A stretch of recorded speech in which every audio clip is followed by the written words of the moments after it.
So we have been living in our van for over 3 months now. That's insane. That's like a quarter of a year. So we decided we would sit down and do a full impressions video talking about our thoughts on van life and how we found everything. Yeah, because, you know, when we first started van life, or even when we were planning to start van life, we weren't sure whether we would actually enjoy it. Or even enjoy full-time travel. So today we'll be running through everything. We're not leaving anything out. We're going to talk about peeing and pooping, showering, sleeping, cooking, campsites, van routine and like general upkeep stuff, our struggles, how the lifestyle has been, our rough costs, anything we change with the van, and whether we enjoy van life and want to continue.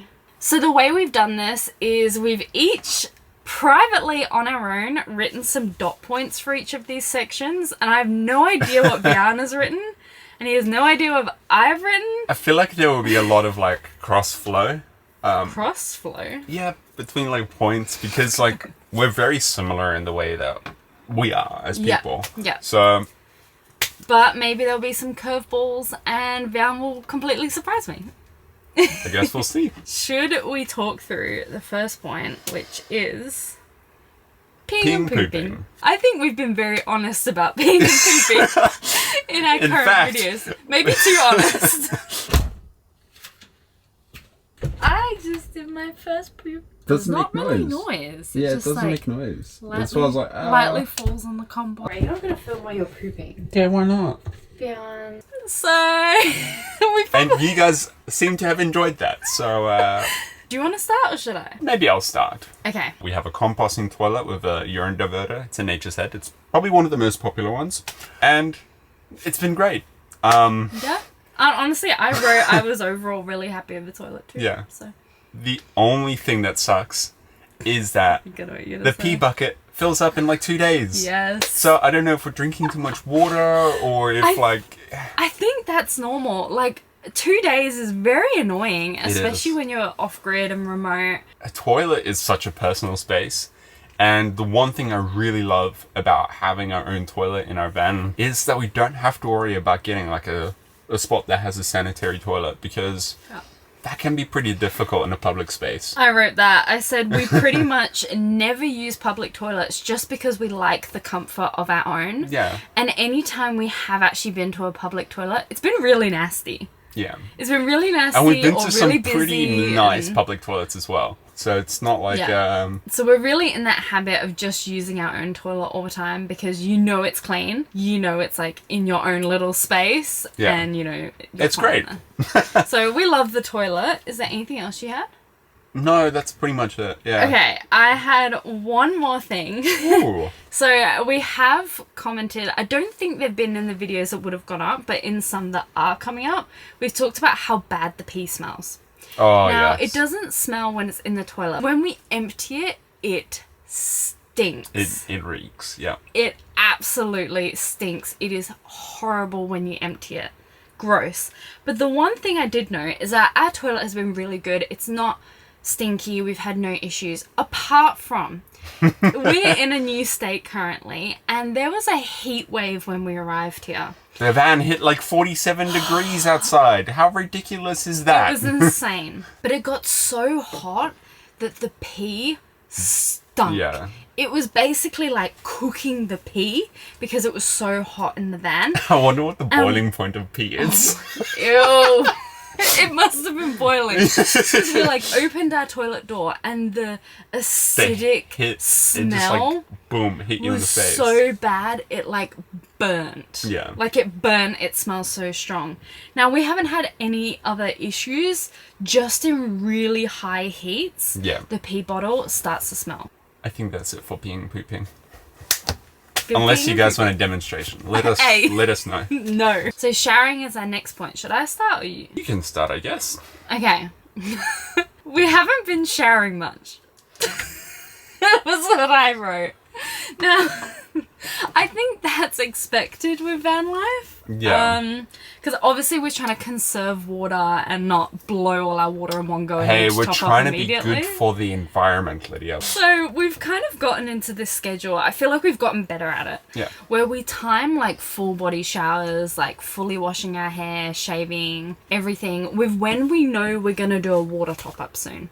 Which has worked really well for us because we'll be like, all right, we're leaving this spot in a day and we'll be passing a water top up. Let's have a shower.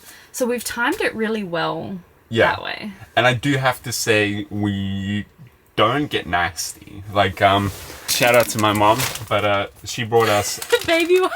a ton of baby wipes when she visited us. I actually wrote down the baby wipes. It's pretty much like taking a shower. Let's be honest. Like, if they're good enough for wiping poop off babies, they're good enough for wiping sweat off of adults. So it's a nice way to refresh and feel a little bit cleaner without having to use water. Sometimes there's points where like we haven't washed our hair in like a while that it gets icky. Now Vian, you don't notice it as much. He just feels a bit gross. But for me, it looks like I've just gone for a swim, like with the grease in my hair. And you just feel gross. Oh, I guess another thing, which I didn't have written down, but I should note here, I just thought of it, is that we actually haven't been using the water heater that much. No. And because we're in summer currently. Yeah, so it's actually quite refreshing. It's so refreshing. We'll probably use it more when we hit like winter and like Tasmania and Melbourne and all those places. But at the moment, not really using it. It's nice to have a nice cold shower. When showering, we don't have the shower on like fully. We do like bursts fire of like the water. So you just like wet yourself. Yep. I love that. And then you rinse off. So it's you don't use that much water. You don't like just have it constantly running. You like wet your hair, turn it off, put all your shampoo in, turn it back on, rinse it out, wash your body. When we both shower, we both also wash our hair, and we're a little bougie in the fact that we poo twice. We double poo. So even with that, we use about 10 liters each of water when we shower. Really? Yeah. Which I don't think is that bad for like double pooing and like really going ham with like... Going ham with the bits. The water pressure is better than I expected, to be honest. Yeah, it's really good. It's actually really good. It's really good. I get a nice shower of it. Yeah. And then 2 negative points. Oh dear. Which one is a design flaw, and 2 could be a design flaw or just pure laziness on my fact. I need to add a little lip to the shower door to divert the water, because at the moment the shower door is on closes on a ledge, and then water pools up on that, and then it like leaks through the door. So I just need to add a little lip to divert the water so it doesn't sit on that lip. And then another point is, when we park up to campsites, sometimes we don't park on level campsites. Oh yeah, I didn't even think about that. And we've seen a lot of people use like blocks and whatever to level the van out. So sometimes the water doesn't drain properly. Yeah. But, you just use a squeegee and like divert it into the drain, or you just move the van. But talking on the leveling fact, I am lower than Lydia, but that's because I'm sitting on a camp chair in a hallway, so I just wanted to address that. We thought it would be better being face on than like then sideways. Desk area, and it's funny because Vian's on like a teeny tiny camp chair, and I was like, I look taller than you, let me sit there, and I sat there and I was completely out of frame. Out of frame, so like you can't even see. I'm taller than Vian today. Showering done. Nice. Next is sleeping. Firstly, sleeping really well. So comfortable. I'm so glad we went with a fixed bed. Yeah, for sure. I already know how lazy we are with making the bed. I can't imagine having to like convert it from seating to bed. It never would have been done. No. I'm really glad we got the fixed bed, and also because we have the mattress. Yeah. The mattress is so Yeah, I love it. Thick mattresses are definitely the way to go. I reckon it's so hard for me to get out of bed because it's so cozy. I reckon we sleep better than we did before we started this trip. 100%. It's so cozy. Absolutely sleeping really well. Another thing that factors into that is our van really cuts out outside noise well. Yeah. So I didn't expect that. I remember when we were building the van, I was like, how am I going to sleep in, like, at rest stops? Like, how am I going to sleep in, like, busy areas in public? Like, how am I going to sleep? The van completely shuts outside noise off. Sometimes, like, we're in the van, Yeah. like, just chilling. I will be editing some videos. Lydia will be writing some blogs. Yeah. And we will, like, be like, oh, what's going on outside? Yeah. And we would literally look outside and there's, like, 8 different campers. We're like, when did they rock up? Yeah. We did not hear a single thing. It's amazing. Absolutely love it. And that's it for sleep from me. Anything I missed? Yes. Ooh. So you might look at me and go, Oh, aren't dear. you taller than the length of the I mean, mattress? don't look at currently. You're shorter than me. I'm between 185 and 190. Yeah. And the mattress length is about 180-ish. Yeah. So, but Slightly shorter. because my head is angled, I can pretty much fit straight lying down on the You bed. usually just go on a slight angle. But I just go on a slight angle. So, triangle. This I don't know how is you're longer explaining this. than the length can be. So I can fit perfectly Yeah. straight, comfortable. Yeah. I sleep in a weird position anyway. So, It's usually like curled up. no. Or like legs over on my side a little. But like the bed's pretty big. It's a Yeah. double and like there's a lot of room for us. So like Yeah. Vian will go on an angle so he's slightly like in my leg room. But Yeah. I still have loads of room. So I definitely don't see been the good. point in going anything bigger than a double. cool. Anything Yep. else for sleeping? Negatory. Sleeping? Done. High five. Okay. Next one is cooking. We really haven't had to compromise on cooking. We've been able to cook all of our usual dishes, I think because we brought all of those appliances and the things we were using, and those Yeah. were things that we were like non-negotiable on. We're like, we have to bring these things. By the way, we're saying we haven't compromised. We've been having pizzas, pasta Not dishes. pizzas as in like frozen pizzas already, Or like handmade made like dough. handmade dough, like using KitchenAid and like whatever. Yeah, so we've been having pizzas, pasta dishes, like mac and cheeses. We've had slow cooked like pulled pork. We've already mentioned it, but I'm celiac. Yeah. So cooking was really big for us because we don't eat out. And we really. love food. We You know? can't like go out and treat ourselves. We have Yeah. to treat ourselves inside of the van. Yes. Which- So it's been good. Like It's been no sacrifices on food at all. Yep. I guess something I thought of that I haven't actually added to here is what we'll do is we'll have a lot of like when we do a big shop we'll have all the fresh produce and the meat and everything and we'll use that first and then we'll have a lot of like long life recipes on hand as well. Yeah, just in so we case. have like a chickpea curry that we make that is all long life ingredients. So it's like canned chickpeas, it's rice, it's herbs, it's coconut milk and everything. So it's all stuff that we go, all right, if we go through all the produce we have, then that's like a backup. We can make a curry and be covered and stuff. Usually after shopping day, it's so fun because we're like, yes, what do we cook? We have so many options, Yeah. which is fun. Okay, now the only other thing I noted is that we're just very conscious of how much battery each dish uses because we don't have gas. So you've probably covered this. I'll go into more in depth. technical. I yeah. won't go technical, Yeah. but more in the sense of like if we aren't moving for a long time, if we're remote and we're not using our DC chargers, let's say it's cloudy or it's raining, what we'll try and do is we'll have one dish that doesn't require cooking or a lot of cooking. Yeah. And then we'll have another dish for like dinner that'll be cooking. So we've kind of done it like that. If we have loads of battery and we've got loads of sun coming in and we're driving a lot, we just cook whatever. Now I'm sure Vian will get technical. So And that's it for me on cooking. I've been loving it. I said that no doubt it's the biggest draw, like on power draw on the Yep. electrical system, which, you know, Lydia said some days we barely get any solar, so we have to adapt to that. To give you an idea, historically we use about 0.3 of a kilowatt hour less, more than the solar that we get in for the day. So we actually adapt to it very well. Yeah. But what that means is over time, of course, you'll drain the battery if you're not driving, if you're off grid. So yeah, as I wrote pretty much, some days we have high power draw foods. Like, for example, we've had 9-hour slow cooked pulled pork, homemade tortillas. Like, Yeah. you have to use the KitchenAid, the induction cooktop, the slow cooker. Like, we've had days where Yeah. we've probably used 40% of what a battery bank would be just cooking food. And, you know, we can have that because Yep. we can charge the battery up whenever we want or whatever.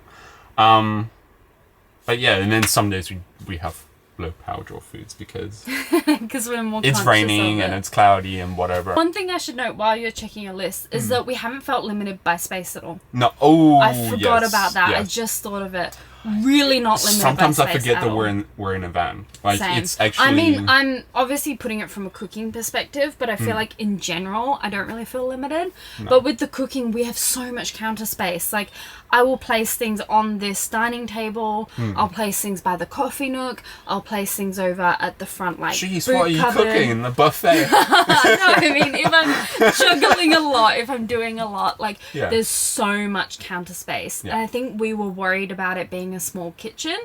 But no, I really don't feel limited at all. Is that it? That's it. Cooking. Cooking. Okay. Next on the list is campsites. Hey. So, I've mentioned this many times before, but we are very frugal. We've only been at 3 paid campsites, the whole of WA, the southern part that we've done. I think it's important to note as well that we're frugal because we want to... We want to You know. extend. We're not working. Yeah, we're not So- working. We're trying to extend this and be smart about it. And we've only stayed at 3 campsites, paid Yeah. campsites, and that's because certain regions of WA don't have any 3 camps. That is pretty much it. Yeah. Like, we don't see the need in having access to those types of facilities. We don't need to be hooked up to the grid for electrical supply. We don't need water connection because we have big tanks. And that's pretty much all paid campsites offer you more over Yeah. over free campsites. So we don't see the point in it majority of the time Yeah. because it can add up as well. I think like an average campsite is about $35 a day, which, you know, if you think about it, let's say you're doing it like once or twice a week, that's $70 Yeah. like a week. That's like $5,000. That's a Yeah. lot of money. And I do also have to say, we've stayed at free campsites that are exponentially better I was than going to paid comment on that. campsites. I feel like paid campsites, you usually like very designated spots set up to be very... Here's facilities and here's features. Yeah. But the free campsites are like, here's a random beautiful spot in the middle of nowhere, like enjoy. Yeah, There's nothing exactly. here, but enjoy. So like They've been amazing. We've been at some really good free campsites, and I think going forward we will really limit being at paid campsites. I only think it's worth it if we need to be in a spot and there's no other option. if there's no other options. Other than that, I don't think we will stay at paid campsites. Unless it's like a 50 degrees Celsius day and we want to run the aircon Yes. 24/7. Ooh. I love that. Ooh. I'm so Okay. intrigued to what you've written. So like I've mentioned before, I've been really surprised at how good some of Yeah. the free campsites are. But on another side, rest stops, they're actually pretty good. Yeah, They're actually pretty good for like in between locations. Like if we need to go somewhere, like for example, let's even say like the Stirling Ranges. Yeah. To do those hikes, we've had to stay at multiple different rest areas because otherwise we would have to drive an hour, Yeah. an hour and a half, 2 hours to be able to go do a hike. When it's just like a half an hour drive from a rest stop, it's a lot Yeah. easier for the early morning starts. They're good to pull up and sleep and be in a good spot and then go somewhere the next day and adventure. Like, that's what I Yeah. look at them as that. We're planning on doing a little state summary after every single state. We'll go through everything, like Like costs, literally every campsites, single everything. expense that we've had and what whatever. we regret doing, what Yeah. we wish we did, blah, blah, blah. Yeah. Okay, I made a note What? Another note? What did we Yes. not cover? about shitty people at campsites. I made that note In a struggles? different section. Really? In the Should we struggles. talk about it here or later? I think in the struggles. Let So me just- campsite's done. Campsite's done. Now, general van life stuff. And we didn't really know what to call this category because it's like... It's the stuff you have to do to live in a van, basically. So it's like topping up water, going to a dump point. Going into it, I think it's not something that people show a lot, at least. And we had no idea what to expect from that perspective. We're like, oh, we'll just figure it out when we go there. And I feel like we've gotten really good at it. Like, we've got this routine that we are very comfortable with. While Vian's setting up the hose, I'll start getting out our water jugs and doing that, and I'll start cleaning the van, and I'll pass Vian the pee bucket and he can empty the pee, and we've just got this routine that works really well. But I guess that's like the non-glamorous side of van life. Emptying the pee sucks, which we've mentioned earlier, because it stinks. I do have to say, it only stinks if you stop moving and you're like... You just run. If you walk quickly or you like tip it quickly, then it doesn't smell. True. So you just gotta be speedy with it. Yeah, don't be a little zombie. Like so usually Vian will I'll like pass him the bucket and he'll like take it and go out, and then like as he goes off, I'll just get a quick whiff of it and then it's gone, and I'm like, ugh. So I wrote that it actually feels good every time we do like a van life reset. Like it's not a tedious process. Like I actually feel good. Like at the end of the day, at the end of like resetting, it feels amazing. I kind of like relate it to like my whole childhood. It's been like move to a new house. Like every year you would move to a new house, pretty much, kind of a thing. Not bad childhood, just moved a lot. And like when we moved to a new house, you would do like a deep clean and like new furniture, like not new furniture, but you put fully set new up layouts and everything. That's what I feel like it is. Like every time we do a van life reset, it like the van feels clean, everything's moved, it's tidy, and you're like ready to go on adventures again. And you're like, yes, we have food and we have water, 100% water, empty pee tank. Yeah. Like, it's weirdly exciting, the end of those days, and being ready to like go out and go on adventures. Water top-ups have been good so far. No issues with the poor water quality and whatever. Yep. I'm not sure whether that's our water filters or just Lydia doing her research and not going to like horrible... I'm pretty picky with the water. Like, if we're going to a water spot, we always research it on Wikicamps. Yeah. And I make sure there's a sign in front of the tap that says potable water. Like, I want to make sure that it is drinkable. Which, our water filter system, we can use bore water and like dam water and whatever, but like... we're a little bit... You might as well, like, it increases the longevity of the water filters if you use good quality water, because obviously... you know, less things to filter through. So we've just been a little bit more picky with that, which just needs a bit more research, but we've been pretty good finding it so far. Water flow rates and pressures have varied dramatically from place to place. What that means is sometimes, you know, you need quite a high pressure to go through the water filter, so it'll fill the tank slower. And same with the flow rate. Like, you can have great flow rate by low pressure and it won't flow as nicely. So ideal mixture between pressure and flow rate makes for ideal tank filling scenario. So some places will take longer. Yeah, so usually it varies between like 15-20 minutes sometimes to fill the water tank, and then there's other places where it's taken like 30-40 minutes to fill the tank. Like, it's quite dramatic how much it varies. Yeah. Grey water dumping has been a bit tedious in some locations because it's only been in a few locations, but they would have where the van goes on like a road area, and then it'll be like a sidewalk and that's elevated, and then like the water, like the dump point is elevated on that. Yeah. And with like caravans and whatever, it should be fine because, you know, water flows, gravity helps the water to flow. But with our van, like, our water tanks are mounted pretty low because they're under the van. So if the water tanks are lower than the dump point, it doesn't flow that nicely, and you have to like get it to start, and then you quickly chuck it into the dump point, and then it'll flow nicely. It's kind of annoying because you're like, I'm trying to do the right thing, and it's not draining.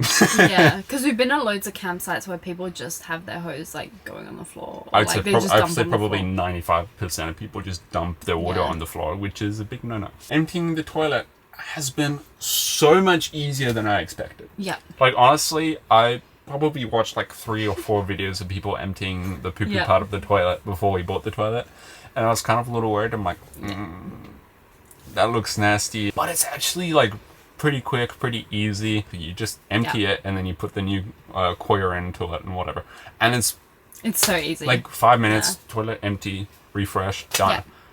Doesn't smell, all good, all dandy.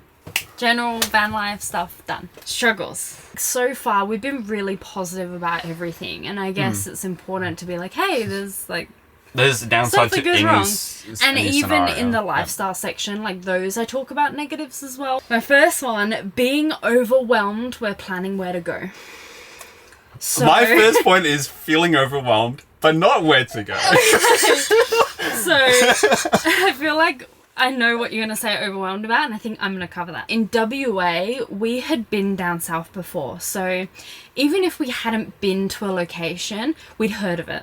Yeah. We knew what to expect from Having it. that We knew if it was familiarity. popular. Yeah. Spoiler alert, because we haven't shared these videos yet, but we will get there. But we're in a new state.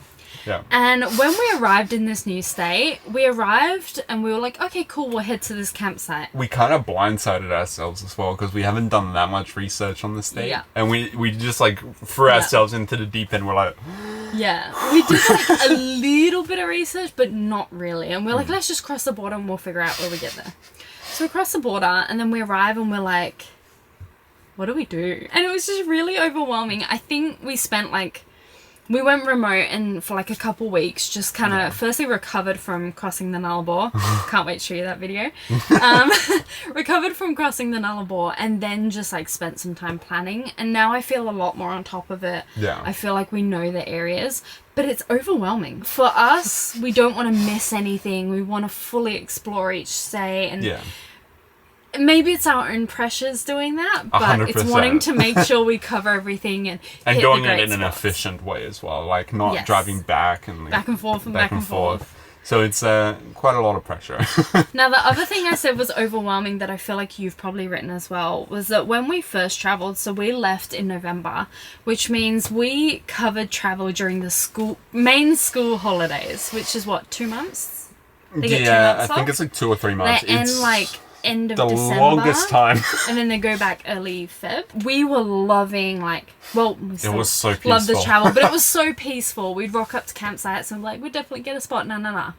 Suddenly school holidays hit and every single free campsite was packed. Yeah. If you weren't there early, you weren't getting a spot. And even if you were there early, you probably still wouldn't get a spot. Also, all the main tourist attractions are really busy. Yeah. So we would usually head there really early in the morning and we'd still get it quiet and it didn't really affect us. Yeah. But again, by mid-morning, it would be packed. And I think next time for the big Christmas school holidays, we'd go somewhere rural and quiet. So I just wrote that I felt a little bit overwhelmed during peak season. Yeah. It didn't feel like people were being respectful to the rules Yeah. or of the campsites or the campsites in general. You're Like, right there. It's not throwing shade on anyone, but the type of people who would go to campsites or free campsites during the school holidays, they're not the type of people who would leave no trace. Like, they would leave Yeah. rubbish everywhere. They would be loud. They won't respect other campers. At least in our experience. There was one really nice free campsite, and that's now a paid campsite. That people, it was overwhelming, but people weren't disrespectful. Yeah. So yeah. we did have those scenarios where it was just overcrowded, but people Yeah. were still respectful of each other. And no issues there at And no all. issues. Like, it's all good. We get it. If you can fit 5 people in a campsite, then that's fine. Yeah, we get it. We're sharing our space. It's peak time. These Yeah. people are using their annual leave. Yeah. They're set 4 weeks or whatever to come on holiday. And- totally fine, no yeah. issues. But there's one scenario.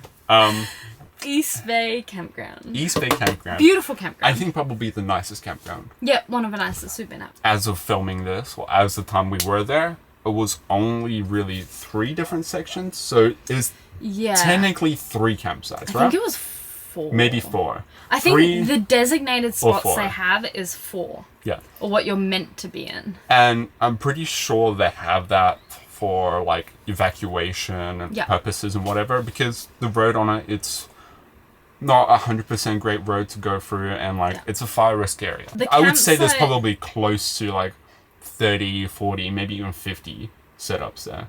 Yeah. It was so packed.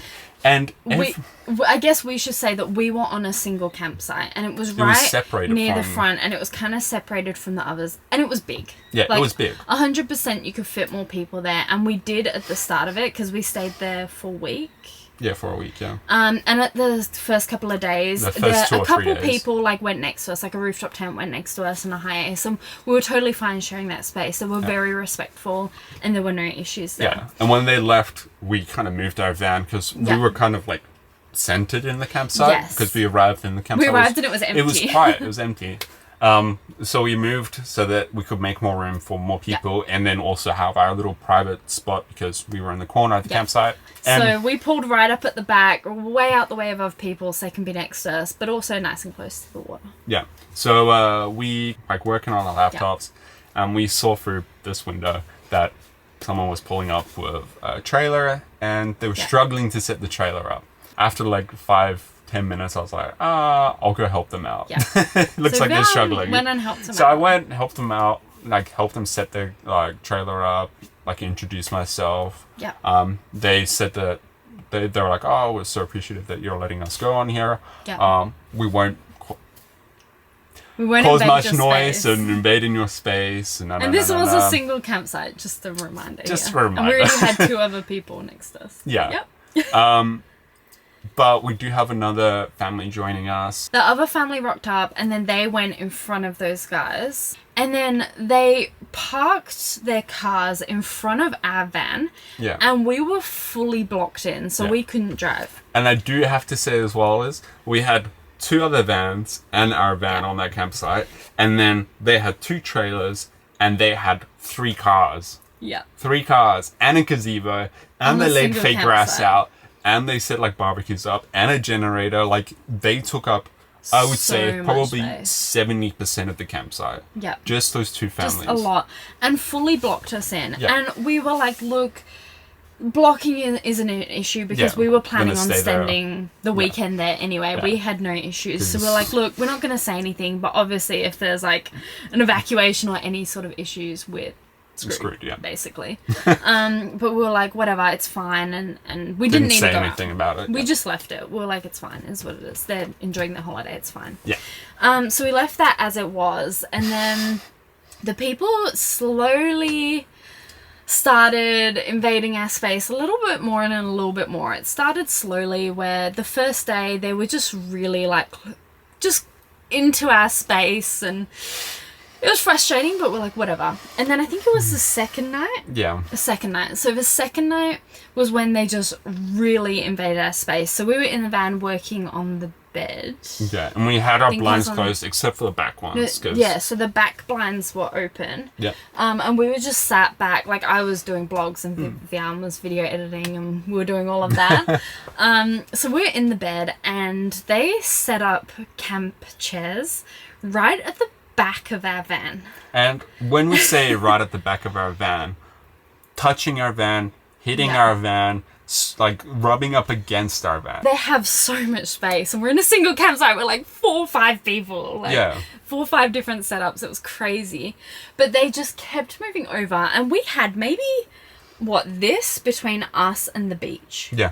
It was Maybe no this. space There was no whatsoever. space, but they would set a camp chair there. And even though beside us they had a full gazebo open They area didn't to need to enjoy move. and They had sit. enough space. Yeah, so they set up behind us. And now these people were, I guess we should say, quite loud, and were drinking a lot. Yeah. Like the whole time they were there. Now, this was like mid-morning, I think, and they were slowly moving closer and closer. Now, it started off where one of the dads was just in front of the van, and he put his beers along our rear step. Yeah, which... And we were like, not happy with that, but like, whatever. And then the next dad came and did the same thing. So he set up back against our van, touching on the van as we were in bed. Yeah. Literally right there, and his head's like at our window. Yeah. And then they saw a friend came up, and they're like, oh, come join us. And he did the same. So we had 3 men pushed up against the back of our van with camping chairs with their drinks along our back rear step. Now, at some point, we left it at this point with everything. We're like, we don't mind sharing our campsite. We don't mind them being noisy. It's their holidays, whatever. We understood, like, it's peak season. At this point, it's really disrespectful. So I went out and I was like, would you guys mind moving? We need to grab something out the back, and also just a bit of privacy. Like, really chilled. And the wives were like, yeah, no worries. And then, like, move the men over. What did we grab out the back? We grabbed something like coffee out beans of the and like just suitcase. some stuff out the back. So we pulled out the back, went in our storage, and So grabbed it's some not like stuff we out. were like, oh, can you move? Like we want some privacy. It's like we want to access the back of our van We kept it as as like well. a double whammy. Hours went by, totally fine, no issues at all. They're just getting drunker and drunker. Louder and louder, drunker and drunker. And louder, and we're like, it is what it is. Talking whatever. rude about other people on the campsite. They talked horrible about everyone at the campsite the entire time. We're like trying to start fights with people. Whole other thing. So then it gets to like late in the afternoon. Yeah. They started getting aggressive towards us. Now we weren't out there. We weren't saying van. anything. We were like We quiet had our skylight open and we were just working. Yeah. And then you suddenly hear the guy who's like, oh, those people next to us, like like completely like cussing us out for like not doing anything. Literally just wanting to access the back of our van. But clearly and like not wanting them to rub up against our van. And the woman was gonna open a champagne bottle.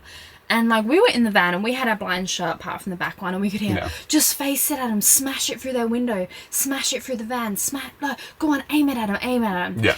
And I look out the back and he's telling this woman to pop the cork through the window of our van. Yeah. Not that it would do anything, but like, you know, that's... Still unnecessary. There were just more things after that. So there was a bottle and then there was one where we sat there, we're still working. It's like dark now. Yeah. And he's like, oh, we should smash bottles like over their rear... step. And also they mentioned the tail lights as well. Yeah. Like they were so disrespectful and being threatening to like our property and like other people as well. Like, and I do want to say it didn't just affect us. Like they were... Everyone on the site with us. Yeah, everyone on this, they were so uncomfortable, just stood there like looking at them like... That night as well, they were like screaming music and like being loud. Oh, I forgot about that. And he was like, we're going to make those next to us leave tomorrow. They're going to be packing up first thing in the morning, like... F them, like blasting music. The funny bit is they were so hammered that they went to bed at like 9. Yeah. We didn't think they'd do anything. We knew it was kind of just shit talk, but it put us on edge. Yeah. Because it was constantly like, are we going to have to worry about someone messing with our van? Is someone going to do anything to it? It was just...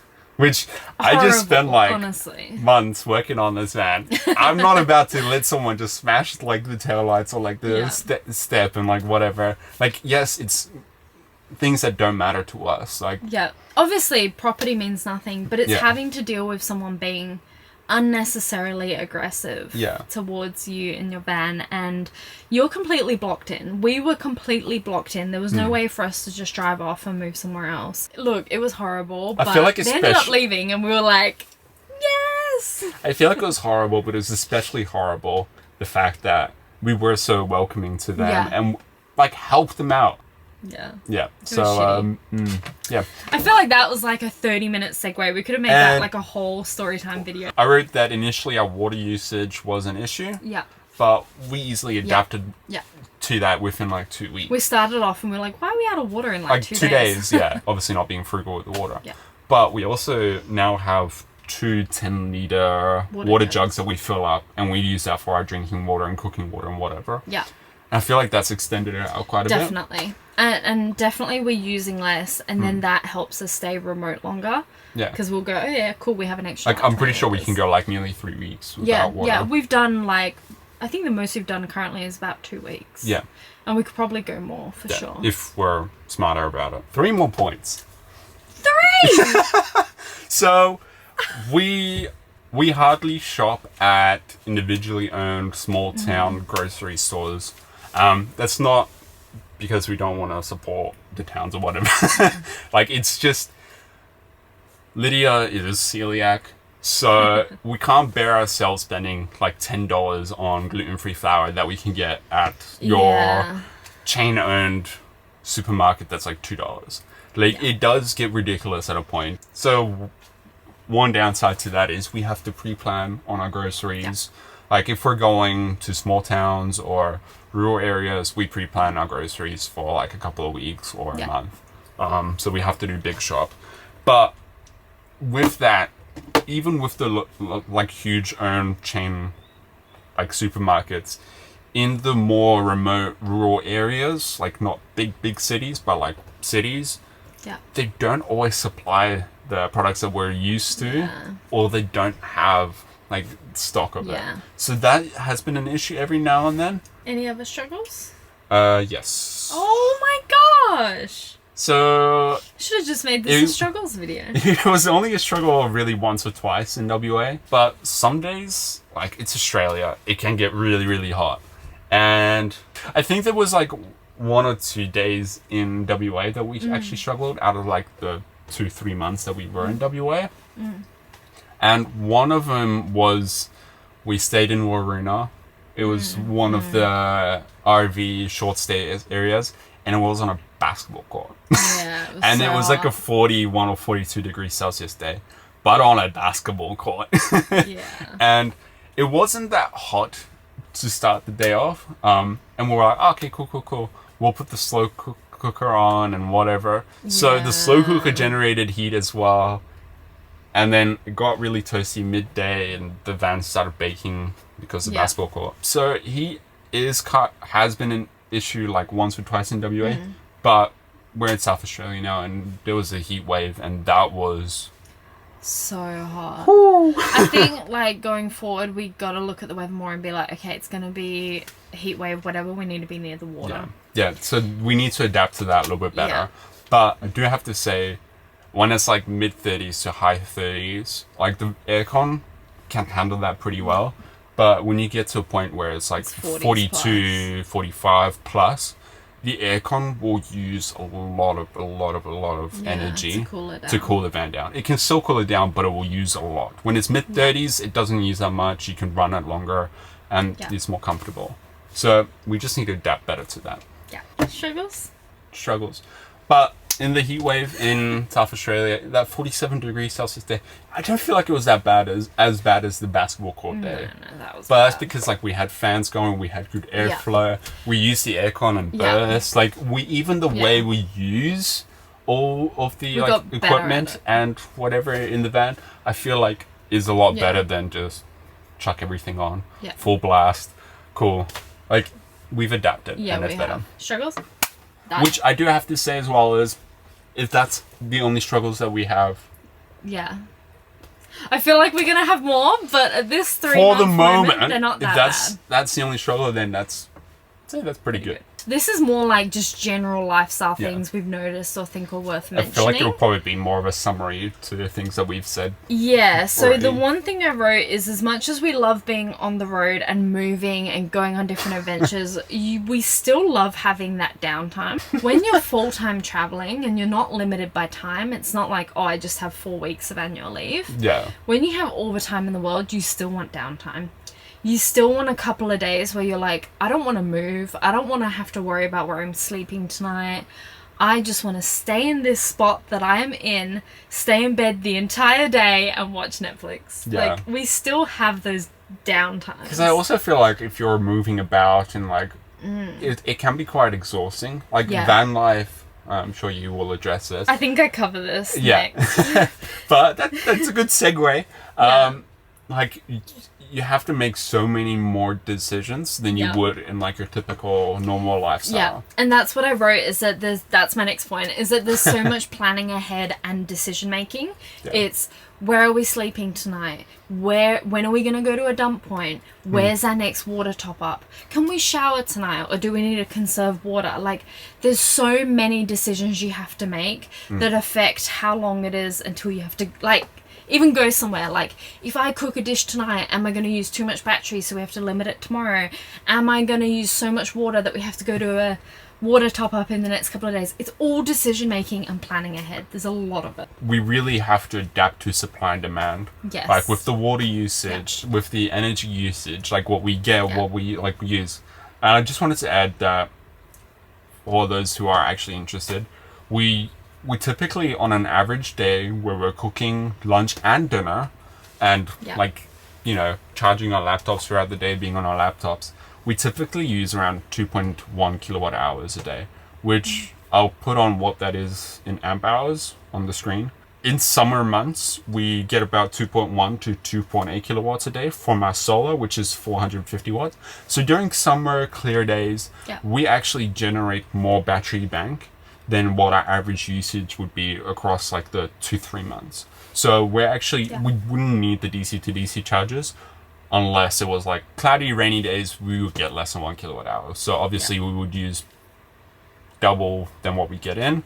Coming off the technical side of things, I think when you see van life, you're like, oh, it's so like free and you just go where you feel like and you just go wherever. You can be a free spirit. No, you have to plan. No, it's like, is the campsite I'm going to, does it have good reviews? Is it close to water? Is it close to a dump point? Is it actually accessible? Does it have facilities? Can we actually get there? There's so many things you have to consider and have to plan for. And a lot of the time we'll do as much research as we can and be like, okay, this should work. If it doesn't, maybe we'll do this. It's still going with the flow, but having a backup. Yeah. Exactly. One other thing I've made a note of is we don't really chat with other people. Now, I feel like when we were coming into van life, like watching all the videos of other van lifers, I feel like they're always just like hanging out with other people and making friends on the road, and like every night they're having campfires and like woo, like kind of thing. I have heard it's busier and a lot more social on the east coast of Australia. Yeah. Firstly, I have heard that. Secondly, we're at a lot of free campsites and remote areas where you really just kind of keep to yourself. I found a lot of people just pull up, set up, they're in their own space. They don't really... And like rest areas as well. There's not like... we've stayed at a couple of rest areas. And like, obviously you wouldn't... Like, it's a little less... There's not like a communal like area to gather. Yeah. You know, like at some paid campsites they'll have like like a kitchen or like a fire pit or something like that. Like, or a bathroom. in the bathroom. Maybe that's what we need to do. Start using the toilet outside and make friends in the bathroom. No, but it's been very isolated, and part of it's probably us. We are very introverted, and I think I feel like we're extroverted introverts. Yeah, we're comfortable talking to people and we're happy doing that, but we're naturally like introverted at heart, and we're very comfortable with each other and spending time with each other. But I think like if I was on my own, it would be very lonely. Yeah. Like without a doubt, it would be very lonely. Yeah. And maybe if I was in that situation, I just have to be more extroverted and force more friendships, but it's been pretty isolated. High five, lifestyle. Yeah. Done. Rough cost. I'm not going to go into depth because, you know, in the state summary we will go, we'll expand on it and say how much we spend on what and what. I do want to say, going into it, we kind of sat down and we systematically went through and we said, okay, we will spend this much on this, this much on this much on this. We guessed, but educated guess. Yeah, we looked at what other people spend and what we kind of knew things cost, basically. We were expecting to spend about $2,000 to $2,500 a month. That was with us being pretty like frugal and whatever and set on things. And, you know, I'm actually really surprised. Yeah. Because like so far, except for obviously crossing the Nullarbor because the fuel cost was pretty significant. You'll see. We've probably stuck to the $1,000 to $1,500 a month. We haven't really spent that much on things that we did plan or budgeted for, like unique accommodation or activities. And that's just because we haven't felt the need to do that yet. Yeah. Or we haven't been able to justify doing some things. And I think because we've come from WA, we had paid for things there. So, like, one thing that comes to mind for me as an example is the treetop walk. Wait, how did I know? I feel like that's an iconic thing you do when you're down south. It's absolutely amazing. Like, everyone does it. It's beautiful. So, for us, we were like, we've done that experience. It's not something we want to do again and put money into. Yeah. And I think maybe as we get into other countries and other states. Jeez, ego already. We will do a lot more spending on unique experiences and accommodation and things like that, and that will come. Yeah. But so far, it's been very cheap for us. Yeah. It's just been like food and fuel. People have this view of traveling Australia is for the rich and for the retired and for the people who are wealthy. But you look at the people who do it, and they're spending $1,000, $1,500 a week. Yeah. And we have a need to do that. No. Not yet. I really think it depends on how you travel, because a lot of the people we've seen who've put their budgets out did like a set 6 months. Yeah. And like drove so quickly and were filling so much in such little time, while we've traveled quite slowly and we've really like stayed at places longer and you know what I mean? If you're not rushing it, Australia is actually very, very affordable to travel in. But that's it for rough costs. Cost done. Okay. Anything we change with the van? I'll start because I don't have much. 2 things. The first thing I wrote... 2 things? That's one more than I said. Really? Okay, so I guess firstly, I didn't have this in my notes, but like massive shout out to you, because the planning in this van and Vian really considered how we lived prior to moving into the van and how we would live moving into the van. And that has totally paid off, because I think going into this, I was like, can we even live in a van? Like, we're used to, we had a family house, a 4-bedroom, 2-bathroom, like big family house, just us. Yeah. And I think coming into a van, I was like, are we going to enjoy this? Like, what is going to happen? Like, is this actually livable? And I think Vian looked so specifically at, all right, we need a lot of space for cooking and we need a lot of storage for this, and we definitely want a fixed bed. And you really considered how we would live. Yeah. And not what, like, you know what I mean? Like, you can look on Instagram and be like, oh, that looks cute. Like, let's just do that. And just think about aesthetic. But I think you looked at how we lived. Yeah. And that worked out really well for us. So the points I'm going to mention are tiny, like so tiny. So my 2 points, which we mentioned in the van tour, is the cabinet fronts have ridges on them. So I mentioned this in the van tour, so I'm not going to go into too much detail. Yep. But we have like that pretty piece that like sticks out on the cupboards, and they collect a lot of dust up here, which not a big drama at all. It's no issue. It's just occasionally you have to like bleach wipe it, and it gets it's still a lot easier to clean a van than it is to clean a house. Oh, definitely. But like, so that's one thing. It's just the little ridges. I like the way they look, so maybe I wouldn't change it. I don't know. But they collect a lot of dust, so it's something worth flagging. My other point, which is not something I'd change, but I wanted to like specifically make the note of like, when we were building this van, when we were doing it, when we were doing the painting, we were so perfectionist with how things looked. And we were like, oh, there's a slight streak in the paint. And like, there were things that bothered us. And now that we're on the road, things scratch. Things get like, they don't stay where they are. I made the note of things move, things get dirty, things scratch. And like, especially with like a van as well, something that is mobile. Like in a house, you will have settlement cracks. Like when things expand, they contract, they move, like this ground moves, like things will settle into place. Yeah. And we've driven on really horrible roads, so it's expected that things would move and whatever. I think if we could go back in time, that's something I would cover and be like, don't freak out about the little things, because as soon as you're on the road, you won't care. Anything you change? Yes. So like I mentioned before, when we shower, the water gets trapped on that ledge. Yeah. So I would just put like a little shield to divert it over. Like it's literally just a visit to Bunnings and like double-siding tape something that kind of like is a gutter but not really. Which we can't be bothered doing. I can't be bothered doing. Who wants to go to Bunnings when you're traveling? Like instead I'll just put a towel down and yeah. Or just not shoot the head towards the door. So it's really not an issue. Yeah. Shout out to you for this section, because I've been really happy with it. Anything we changed? Done. But we're on our last point of, do we enjoy it and do we want to continue? You go first. No, so goodbye. I'm offended.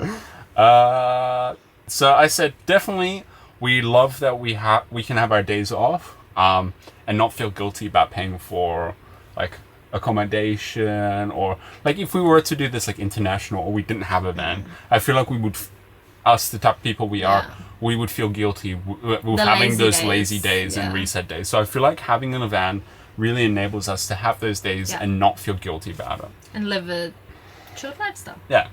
And I also wrote that we have seen and experienced so many things the last couple of months that would have taken us years to experience and see, would have experience and see with like taking our annual leave and whatever.